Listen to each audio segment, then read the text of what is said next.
بسم اللہ الرحمن الرحیم۔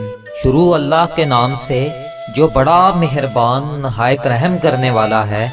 جب دونوں جماعتیں ایک دوسرے کو دیکھنے لگیں تو اصحاب موسیٰ نے کہا کہ ہم یقیناً گرفتار ہو جائیں گے، تو حضرت موسیٰ علیہ السلام نے فرمایا کہ ہرگز ایسا نہیں ہو سکتا، کیونکہ میرے ساتھ میرا رب ہے، وہ عنقریب مجھے اس سے نکلنے کا راستہ بتا دے گا۔ پھر ہم نے حضرت موسیٰ علیہ السلام کو حکم دیا کہ اپنا عصا کو دریا پر مار دو، اور اس کا دونوں حصہ اتنا اونچا تھا جیسے بڑا پہاڑ۔ قرآن مجید کی اس آیت کے مطابق دریا کس طرح دو ٹکڑے ہوا، حضرت موسیٰ علیہ السلام نے دریا کس کے حکم سے عبور کیا، یہ حکم کیوں نازل ہوا، حضرت موسیٰ علیہ السلام نے دریا کس طرح عبور کیا، فرعون دریا میں کیسے غرق ہوا، ان تمام سوالات کے جوابات جاننے کے لیے ہماری یہ ویڈیو آخر تک دیکھیں۔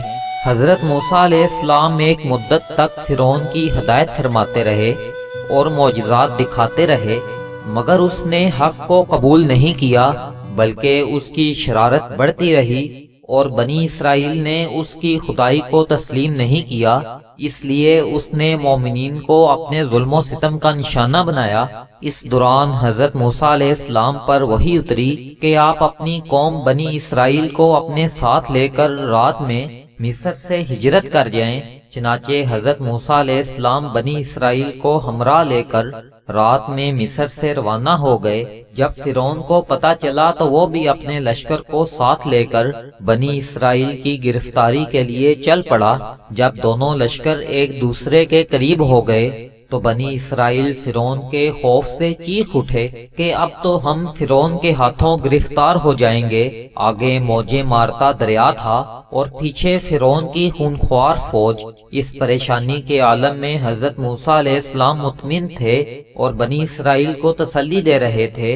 جب دریا کے پاس پہنچ گئے تو اللہ تعالیٰ نے حضرت موسیٰ علیہ السلام کو حکم فرمایا کہ تم اپنی لاٹھی دریا پر مار دو۔ چنانچہ جوں ہی آپ نے دریا پر لاٹھی ماری تو فوراً ہی دریا میں 12 سڑکیں بن گئیں، اور بنی اسرائیل ان سڑکوں پر چل کر بڑی سلامتی سے دریا عبور کر گئے۔ فرعون جب دریا کے قریب پہنچا اور اس نے دریا کی سڑکوں کو دیکھا تو وہ بھی اپنے لشکر کے ساتھ ان سڑکوں پر چل پڑا، مگر جب فرعون اور اس کا لشکر دریا کے درمیان پہنچا تو اچانک دریا موجیں مارنے لگا اور سب سڑکیں ختم ہو گئیں، اور فرعون اپنے لشکر کے ساتھ دریا میں غرق ہو گیا۔